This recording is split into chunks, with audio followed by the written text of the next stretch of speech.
Hi guys! Magandang umaga! Welcome back po dito sa Gandara Soy Channel for Showbiz Update.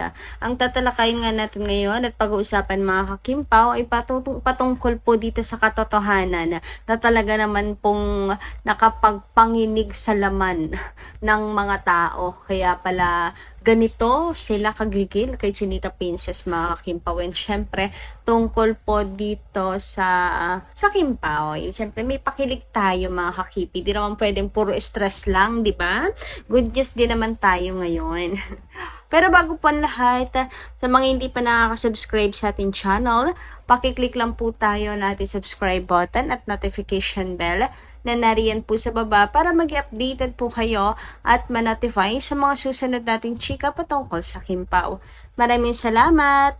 And ngayon dumako naman po tayo sa pagbabasa ng comment bilang bahagi ng ating pong update sa araw-araw upang mapasalamatan natin ang mga walang sawang nakasuporta sa atin pong mga balita na hatid sa araw-araw, ayuda, latest chika, sa mga kaganapan sa buhay ni Kim and Paolo. So mula po kay Ma'am Visitasyon de Guzman, ang mga basher, mga may hina utak, hindi maintindihan yung mga salita na misinterpret yung ibig sabihin ng mga salitang nababanggit. Kung tutuusin yung mga bashers, nagsasabi na pangit si Raisa Mia.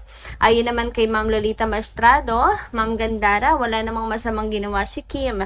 Ang daming pangalang Raisa. Wala namang apelyido. Alam mo, Ma'am Gandara, mas grabe pang ginawa ng mga bashers kay Kim. Sobrang grabe yung dapat kasuhan. Naku, ayun na nga. Kung ito yung idadaan sa legal process, mga kakimpaw, ay si Kim yung may karapatan po na si Kim yung mas may karapatan na magkaso, mga kakimpaw. Kasi mas sa kanya ipabor ang batas kung tutuusin. Itong kay Raisa, ay kulang po sa ebidensya yan, mga kakimpaw. Wala apelyido, hindi tinukoy kung sino. Pangalawa, wala talagang binanggit na pangit, mga kakimpaw. As in, wala talaga, mga kakipi. Kung tutuusin nga, tama itong commentory natin na yung mga bashers ang nagsasabi na pangit si Raisa Mia. Sila yung nagsabi noon, hindi si Kim Chiu. Diba? Nilalagay nila sa bibig ni Kim Sila yung naglalagay sa bibig ni Kim na pangit si Raisa. Pero yung totoo sila nagsasabi noon, hindi si Kim. Gusto nilang ipasa kay Kim Chiu itong mga kamalian nila, mga laman ng utak kasi nila masama, mga kakimpaw Nasa utak kasi nila na pangit si Raisa, kaya nung mabanggit si Raisa, pangit yung dating. Hindi naman, di ba, mga kakimpaw? So, ayun na nga. Let's move on na lang din kasi nakakamiss na yung mga good news. Alam niyo yun. Grabe, nakakaloka to. Ang tagal na. Ang tagal na nitong Raisa may issue na yan. Hanggang hindi pa rin natatapos talaga. Sobrang namimiss ko na talaga yung update at ayuda ng Kimpaw. Kaya naman, magpapasaya tayo ngayon, mga kakipi, para po sa lahat. So, nakita ko tong picture na to bago pa po yung Raisa May Dizon issue. Itong edited picture, Kim, Paolo with a baby. Ang bago pang issue, hindi, after pala after ni Paolo mag-reveal ng kanyang new business venture, yung Play Safe. So, may nakita kong edited na picture, na family picture ng Kimpaw. Kasi nga yung business si Paolo, for kids, for mommies, for family. Kaya siguro na-pa-edit ang mga Kimpaw lunches. And kinilig naman ako, mga kakimpaw. Kasi what if nga naman? What if next chapter or bukas na agad-agad, what if kinabukasan biglang magkaroon ng family picture na sina Kim and Paolo? Di ba ang saya, mga kakimpaw? What if biglain tayo ng Kimpaw ng ganitong klaseng family picture? Isa sa pinakamasayang araw ng Kimpaw Lansya, mga kakipi. Ang ganda, 'di ba? And for sure, walaan tayo. Ngayon pala, magpostahan na tayo sino ang magiging kamukha.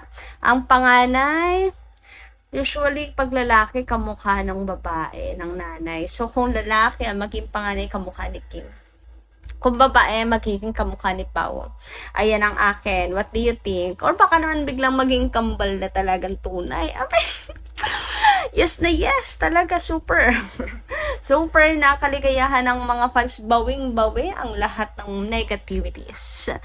And, hanga naman ako sa mga bashers kung sakali, 'di ba?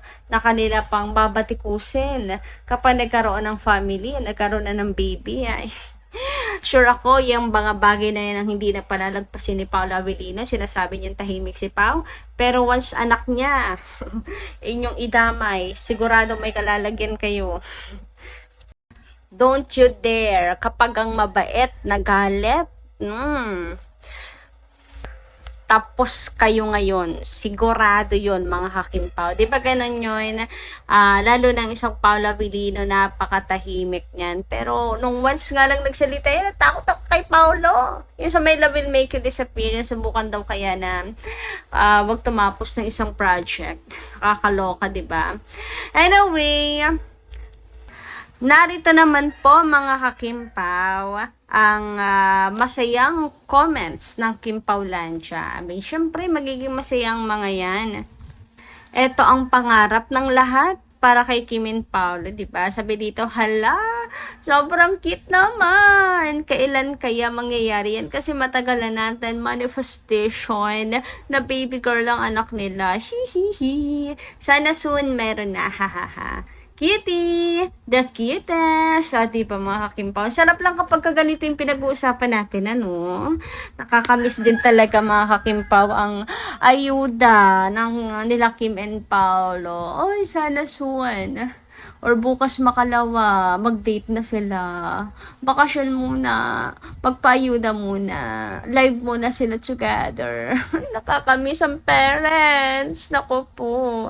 Sobrang nakakamiss si Kim and Paolo.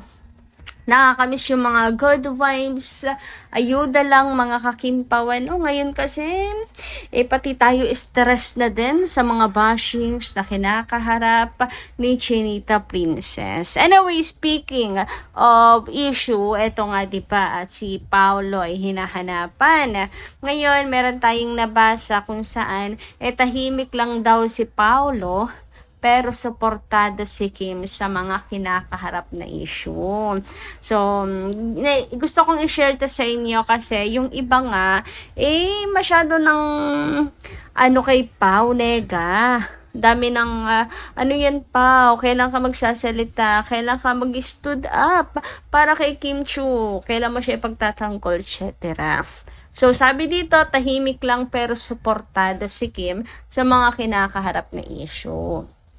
Mula kay Showbiz Buzz, tahimik lang pero muling ipinakita ni Paolo Avellino ang kanyang suporta kay Kim Chu.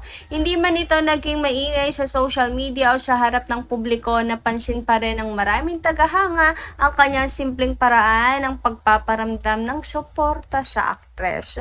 Para sa mga Kim Pao fans, malaking bagay ang bawat kilos at aksyon ni Paolo kahit hindi siya palaging nagbibigay ng pahayag. Naniniwala ang marami na mas pinipili niyang ipakita ang suporta sa pamamagitan ng mga gawa kaysa mga salita. Agad namang ikinatuwa ng kanilang supporters ang naturang pangyayari. Marami ang nagsasabing isa ito sa mga dahilan kung bakit patuloy nilang hinahangaan ang dalawa dahil nananatili silang magalang at low-key pagdating sa kanilang samahan.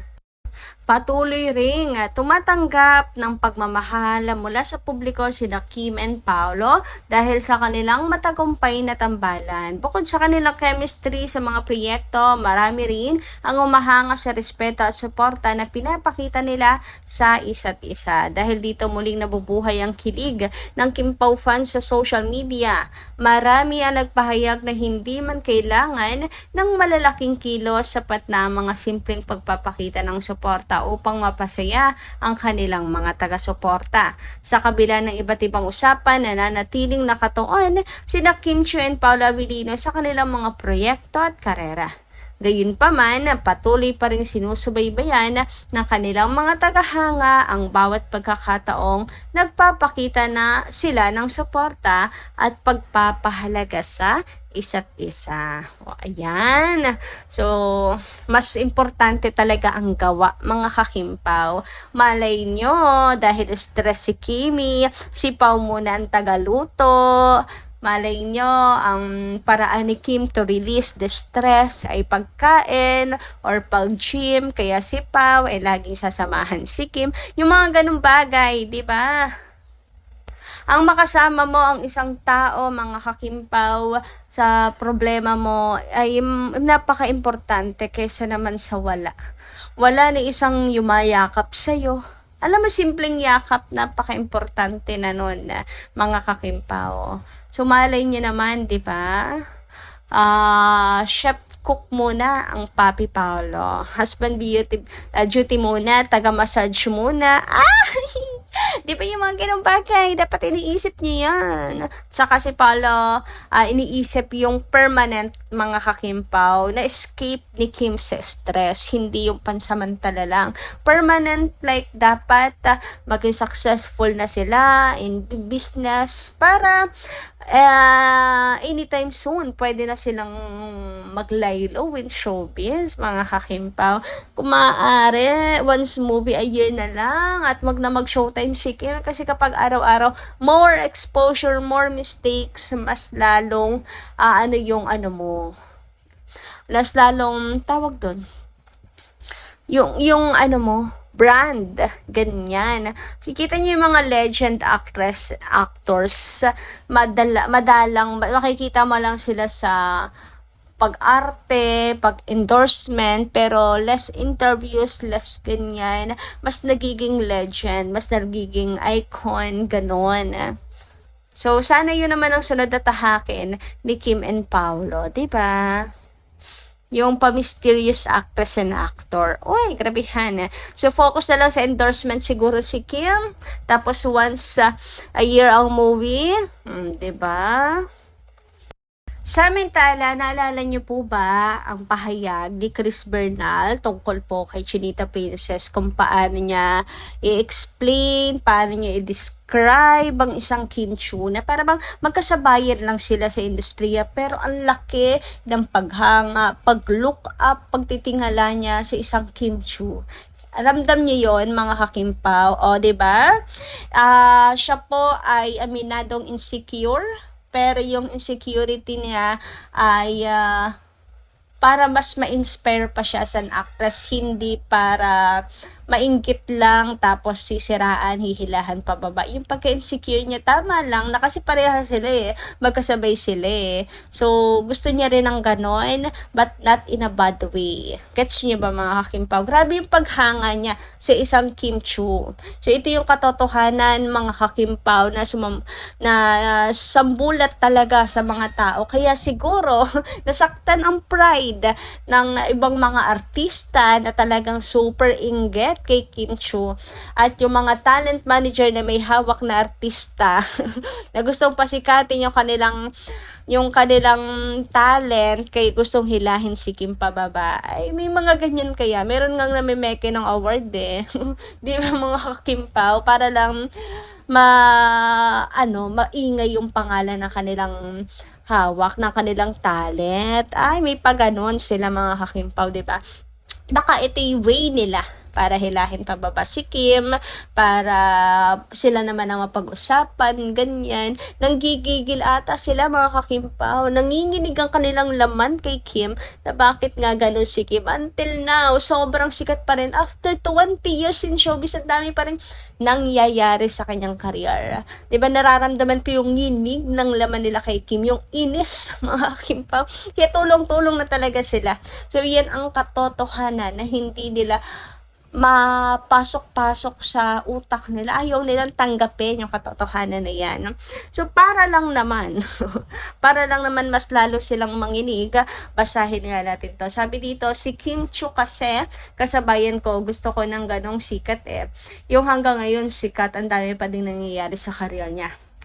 Kim, eto ha, makinig kayo. Kim is the standard of kasikatan. Her longevity and the relevance need to be studied. Sa kasabayan niya, namumukod tangi siya. Malaki clear yan, ha? Posty clear. Totoo, Kim is the standard, mga kakimpaw. Kahit yung mga kasabayan niya, namumukod tangi talaga si Kim para sa kanila. Iba ang kasikatan ni Kim Chiu. Kinakailangan pa nilang aralin yan, paano yan nagagawa ni Kim. Diba mga kakimpaw? Mga kasabayan nila yan, sabay ding sumikat. Sikat din sila before. Si Chris Bernal, naku, wag niyo yan, idol ko yan. Sikat din yan mga kakimpaw. Yung tambalan nila nun, sikat din. Pero nangyari, diba? Mas tumagal si Kim Chiu. So, kumbaga, hanga rin siya na na-maintain, hindi lang na-maintain. Mas lalo pang napasikat ni Kim yung kanyang pangalan. Parehas lang naman silang may talent. Parehas lang naman silang mahusay umarte. Di ba mga kakimpaw? May title din before si sa pagsasayaw, si Chris Bernal. Di ba si Kim, Queen of the Dance Floor? Naging Queen of the Dance Floor din yan si Chris. Pero iba ang isang Kim Chiu. Iba. Pamantayan talaga yan ng speaking of sikat. Si Kim talaga ang pamantayan, mga kakimpaw.